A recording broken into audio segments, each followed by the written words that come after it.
સ્વાતિ, તું તો આ ઘરની મોટી વહુ છે, તારી પાસેથી આવી અપેક્ષા નહોતી બેટા.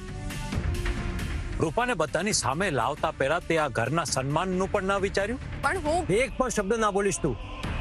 તારા પર વિશ્વાસ કરીને મેં તને છેલ્લી તક આપી હતી, પણ તું હારી ગઈ છે. ના, હારી હું નથી, હાર્યા તમે લોકો છો.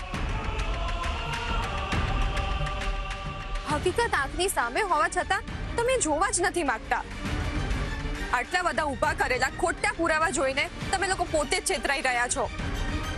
હવે તો બસ કર. હજુ મન અને પેટ બંને નથી ભરાયું તારું.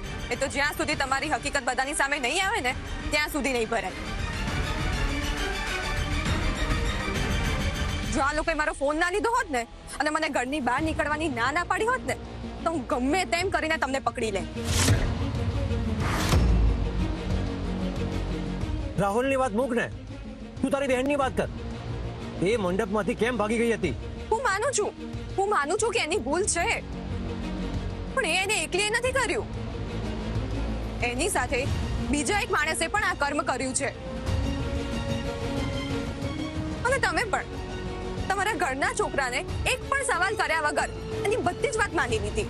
કારણ કે રાહુલે સાબિતીઓ આપી છે. તમે એક વાત તો વિચારો, જે માણસ રેકોર્ડિંગ સંભળાવતો હોય એનો મતલબ એ દીદીને પહેલેથી જ ઓળખતો હતો.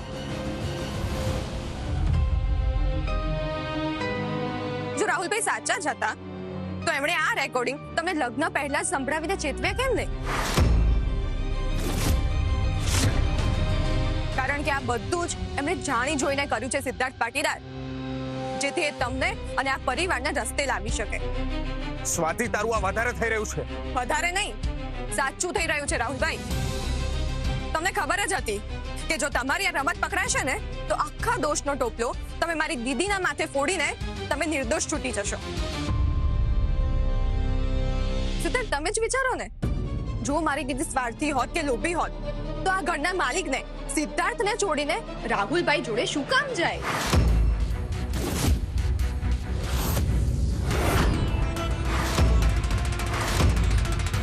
મોટી વહુ બનીને રાજ કરવાના બદલે એ તમારા ભાઈ સાથે ભાગવાનું જોખમ શું કામ ઉઠાવે? આ બધું જ તમે બંને બહેનોએ ગોઠવેલું પ્લાનિંગ હતું. કોણ ક્યારે કોને ફસાવશે આ બધું જ પહેલેથી નક્કી હતું. તમારા જેવા પ્લાનિંગ અમને નથી આવડતા. તારી રૂપા દીદીને તો આવડે છે ને. એણે મને ફસાવવાનો પ્રયત્ન કર્યો. એમ તે સિદ્ધાર્થ જોને ભોળવીને આ ઘરમાં પગ જમાવ્યો છે. રાહુલ, બસ. તું ભૂલીશ નહીં કે સ્વાતિ તારી ભાભી છે, એનું માન જાળવ. અને ભાભી કેવી, એ ભાભી શબ્દનું અપમાન છે.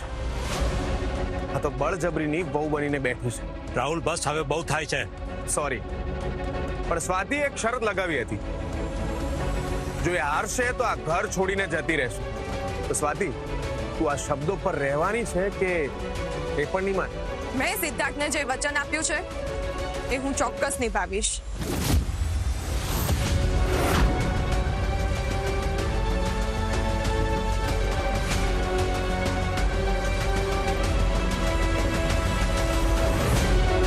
સિદ્ધાર્થ,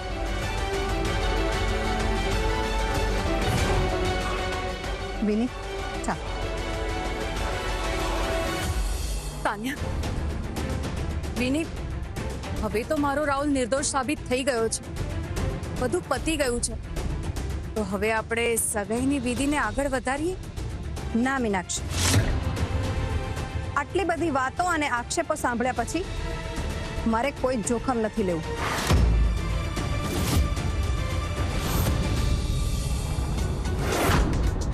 એટલે હવે આ શક પણ તૂટી ગયું? એ વિચારવા માટે જ તો મારે થોડો ટાઈમ જોઈએ છે. પછી હું ફાઇનલ ડિસિઝન લઈશ કે રાહુલ મારી વિની માટે લાયક છે કે નહીં.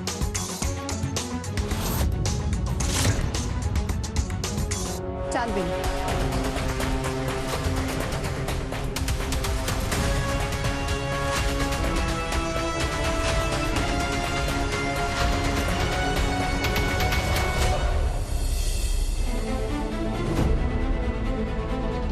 ક્યાંય જવાની જરૂર નથી.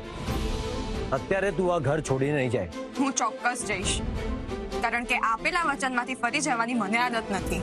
સ્વાતિ, વચન પૂરું કરવા માટે આમ જીદ પકડીને બેસી રહેવું એ કોઈ સોલ્યુશન નથી. તમારી જ શરત હતી ને સિદ્ધાર્થ, અને એના મુજબ હું સત્ય સાબિત નથી કરી શકી, એટલે તમારી જ વાત માનીને હું અહીંથી જઈ રહી છું. જો તું ખોટી જીદ ના કર, નહીં તો નહીં તો શું? હા, નહીં તો શું? જે ઘરમાં સ્ત્રીનું સન્માન નથી થતું, એની સત્યતાની કોઈ કિંમત નથી, ત્યાં રીતે હું શું કરું? હટી જાઓ. આઈ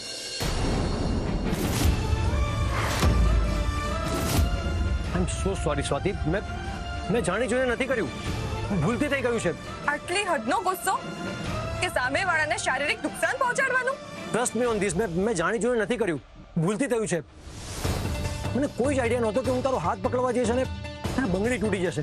તમને તો અમારું સ્વાભિમાન તૂટે, દિલ તૂટે કે સંબંધ તૂટે, તો એ કઈ સમજ નથી પડતી, કાં તો કઈ ફરક જ નથી પડતો. પ્લીઝ મને માફ કરી દે. બાકી આઈ રિયલી રિસ્પેક્ટ યુ. હું ક્યારેય ગુસ્સામાં પણ તને હા ન કરી શકું. બિલીવ મી, આ જાણી જોઈને નથી કર્યું મેં, ભૂલથી થયું છે. એકચ્યુઅલી તું હજી મને ઓળખતી નથી. 1000 વાર તો તમે ઓળખાણ આપી છે, સિદ્ધાર્થ પાટીદાર. સ્વાતિ, તે મને ખોટો ઓળખ્યો છે. સાચા કે ખોટાની વાત મારે તમારી પાસેથી નથી સાંભળવી. અને વળી જે માણસ સાથે મારું આખું જીવન નથી વિતાવવું, એને ઓળખવાની મને કોઈ ઈચ્છા નથી. તું સારું, હવે પહેલા બેન્ડેજ લગાવી લે. ચાલશે. તું તારી જીદ નથી છોડતી ને? તું ભૂલીશ નહીં કે હું પણ જિદ્દી છું. નાઉ just weight and watch.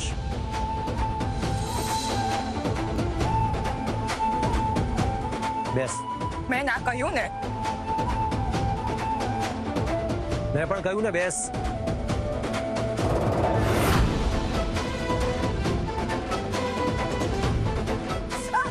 Sorry sorry sorry. લાઈફમાં ભૂલો ઓછી કરો તો સોરી પણ ઓછું કહેવું પડે.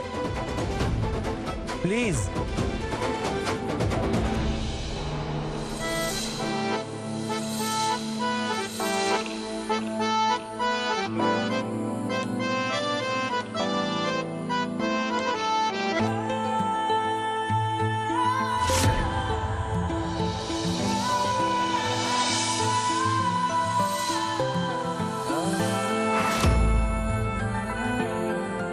આ જબરું છે તમારું. ઘા પણ પોતે આપવાનો અને દવા પણ પોતે લગાવવાની. તારા ઘરે તે પણ મારી સાથે આવું જ કર્યું હતું ને? ભૂલ તમારી જ હતી, મારી નહીં. હું નીકળું છું. પણ કેમ? મને સમજાતું નથી સિદ્ધાર્થ કે તમે મને રોકો છો કેમ? જે દિવસે મારા ઘરે તમે રૂપા દીદીને જોઈ હતી, ત્યારે મારી કઈ પણ વાત સાંભળ્યા વગર તરત જ તમે મને છોડી દેવાના હતા. આ તો મેં તમારી પાસે 7 દિવસનો સમય માંગ્યો, અને આજે એ 7 દિવસનો સમય પૂરો થઈ ગયો, અને હું તમારી સામે કંઈ સાબિત ના કરી શકી. પહેલા મારી વાત. પહેલા તમે મારી વાત સાંભળો. આજે એ 7 દિવસનો સમય પૂરો થઈ ગયો છે, એટલે હવે હું આ ઘરમાં 1 મિનિટ પણ વધારે નહીં રોકાઉં. હું આ ઘર છોડીને અત્યારે જ જતી રહીશ. તમે આ ઘરમાં શાંતિથી રહો.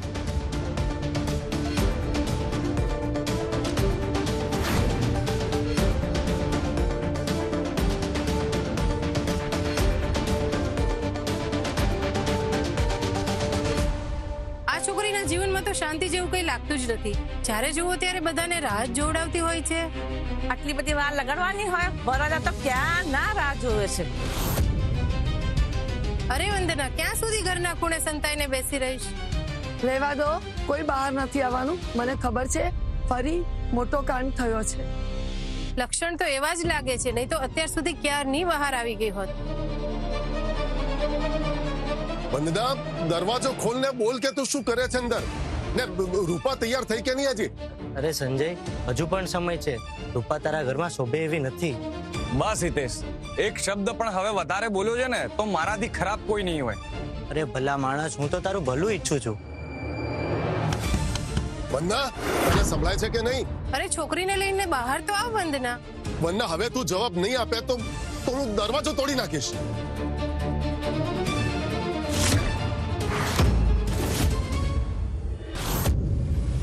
મારે હવે બહાર જવું જ પડશે. વંદના, ઊભી રે. ક્યાં જાય છે?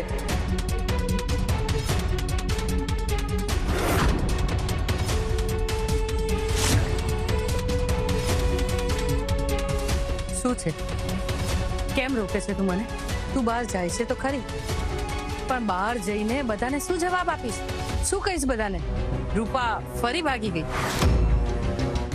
બોલ, શું જવાબ આપીશ? જે સત્ય છે એ જ કહીશ. હવે મારામાં આ પાપ છુપાવવાની શક્તિ નથી રહી.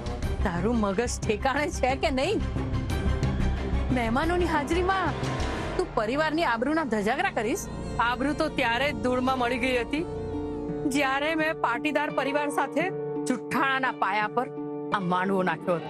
પણ વંદના, આખું ગામ તારા પર થૂથું કરશે ને, તારું મોઢું કાળું કરશે. મોઢું તો ક્યારનું કાળું થઈ જ ગયું છે. હું આ સત્યના ભાર નીચે જીવતે જીવત મરી જ ગઈ છું. એકવાર ફરી વિચારી લે, જો સત્ય બહાર આવ્યું તો તારી દીકરીનું ભવિષ્ય કાયમ માટે અંધકારમાં ફેરવાઈ જશે. અત્યાર સુધી જુઠ્ઠું બોલીને પણ મેં ક્યાં એનું કંઈ ભલું કર્યું છે? હવે મારું પાપ જ મને ડંકી રહ્યું છે. દુનિયાને તો આ બધું સાંભળીને ફક્ત મજા આવશે. કોઈ તારી પીડાને નહીં સમજે, ભલે ના સમજે, પણ હવે હું આ બધામાંથી બહાર નીકળવા માંગુ છું અને એના માટે ગમે તે પરિણામ આવે એ ભોગવવા માટે તૈયાર છું.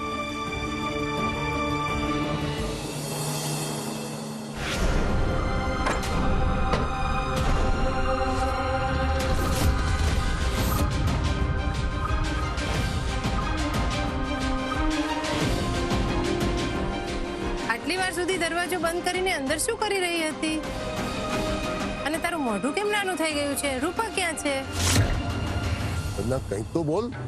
રૂપા હજી તૈયાર થઈને કેમ નથી આવી? હું તમારી સાથે કંઈક વાત કરવા માંગુ છું. રૂપા ક્યાં છે? હું અહીંયા છું.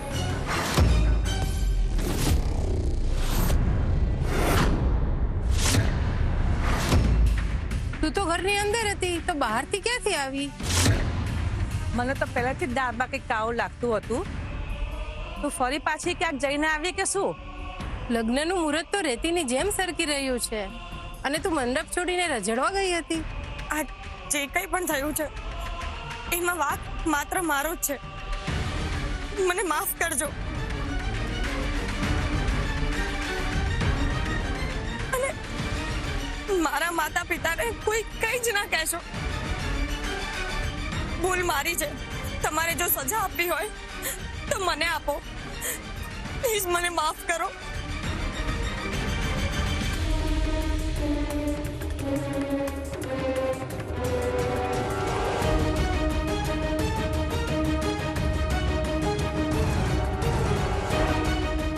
મારે તમારી સાથે કંઈક વાત કરવી છે. હવે બધું પડતું મૂકો. પંડિતજી માંડવે ક્યારને રાહ જુએ છે. રૂપા બેટા, હવે મોડું કર્યા વગર લગ્નની વિધિ આગળ વધારવાની છે.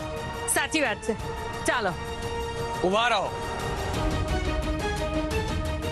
લગ્નની વિધિ આગળ વધે એની પહેલા મારે રૂપા સાથે એકાંતમાં વાત કરવી છે.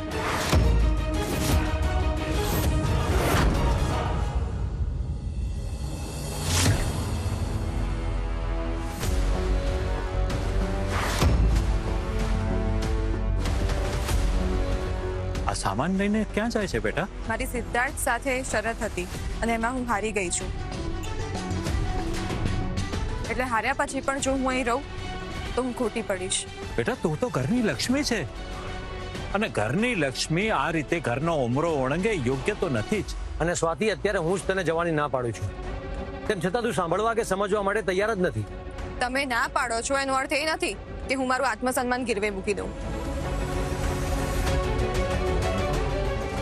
અને તમે કદાચ એક પળમાં તમારી વાત બદલી શકો છો, પણ હું મારા વચનની પાક્કી છું. બેટા, આ ઘરનો નિયમ છે, કોઈ પણ પોતાની મરજી મુજબ આ ઘર છોડીને જઈ નથી શકતું.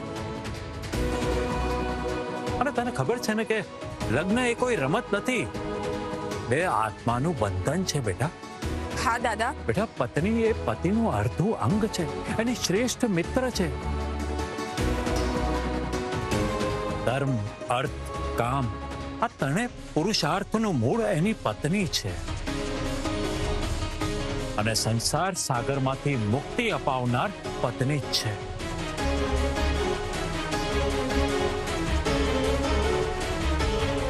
દાદા શાસ્ત્રમાં પણ કહ્યું છે ને કે યસ્મિન પ્રીતિર મનઃ શુદ્ધિ સત્યમ ચૈવ પ્રતિષ્ઠિતમ તદેવ મંગલમ જ્ઞેયમ શેષમ તુ બંધનમ મનઃ. વાહ, બહુ સરસ. હવે એનો અર્થ પણ સમજાવો. જે સંબંધમાં નિખાલસ પ્રેમ, મનની પવિત્રતા, સત્યનો આદર ના હોય ને, એ સંબંધ માત્ર મન પર લાદેલું એક બંધન છે. અમુક બંધન સમય જતા ગમવા લાગે છે. પણ જ્યારે સમય જ બંધન હોય ને, ત્યારે એવું નથી થતું દાદા. મને આ બંધન કદાચ ક્યારેય નહીં ગમે. અને રહી વાત આ ઘરના નિયમની, તો હું કોઈ નિયમ કે આ લગ્ન સંબંધ તોડીને નથી જઈ રહી.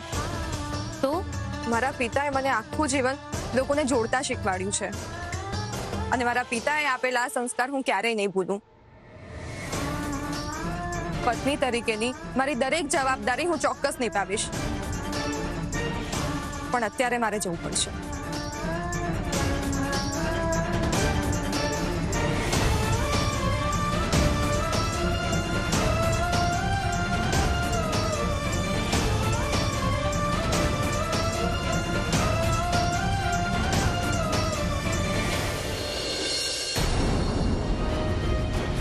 મેં સિદ્ધાર્થને વચન આપ્યું હતું કે જો હું સત્ય સાબિત ના કરી શકી ને, તો તમે જેમ કહેશો એમ જ થશે. અને આજે મારું સત્ય રાહુલભાઈની સામે હારી ગયું. સ્વાતિ, તું ખોટી જીદ કરે છે. આ જીદ નથી કોઈ, સ્વાભિમાન છે. જે આંગણામાં અન્યાયની જીદ થાય, ત્યાં હું મારા શ્વાસ રૂંધાવીને નહીં રહી શકું. આ નહીં જ માને. માફ કરજો સિદ્ધાર્થ, પણ રાહુલભાઈને સજા અપાવવા માટે મારે અહીંથી જવું જ પડશે. પપ્પા, જવા દો હવે એને. આમ પણ એના પગલાથી આ ઘરના સુખ શાંતિ વેચાઈ ગયા છે. ના બિચારા રાહુલની સગાઈ પણ તૂટી ગઈ. સાચી વાત છે માસા. આ આચાર્ય પરિવારની છોકરીઓએ મારું આખું ફ્યુચર સ્પોઇલ કરી નાખ્યું છે.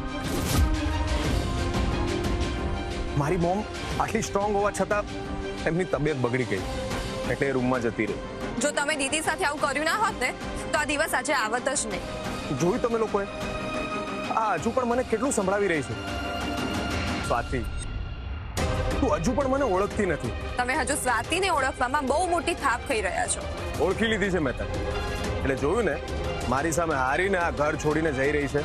હું અહીંથી હારીને નથી જઈ રહી, પણ તમને હરાવવા માટે અત્યારે એક ડગલું પાછળ ભરી રહી છું. અચ્છા, એમ? હા, હું ફરીથી આ ઘરમાં પાછી આવીશ, અને ત્યારે માથું નમાવીને નહીં, પણ ગર્વથી માથું ઊંચું રાખીને આવીશ.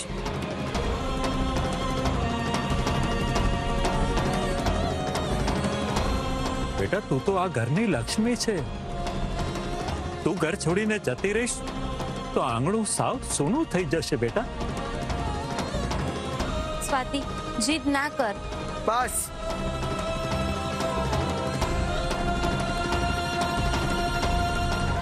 એને હવે કોઈ નહીં રોકે. એને જવું છે તો જવા દો.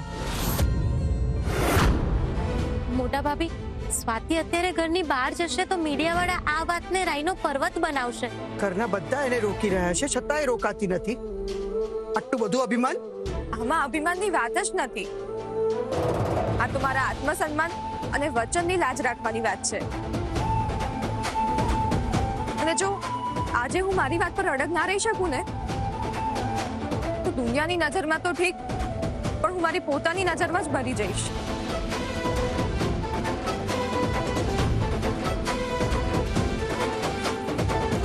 હવે હું જઉં છું.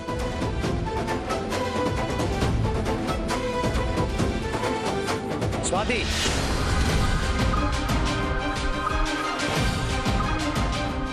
તું જીદ કરીને અત્યારે જઈ તો રહી છે, પણ એક વાત યાદ રાખજે.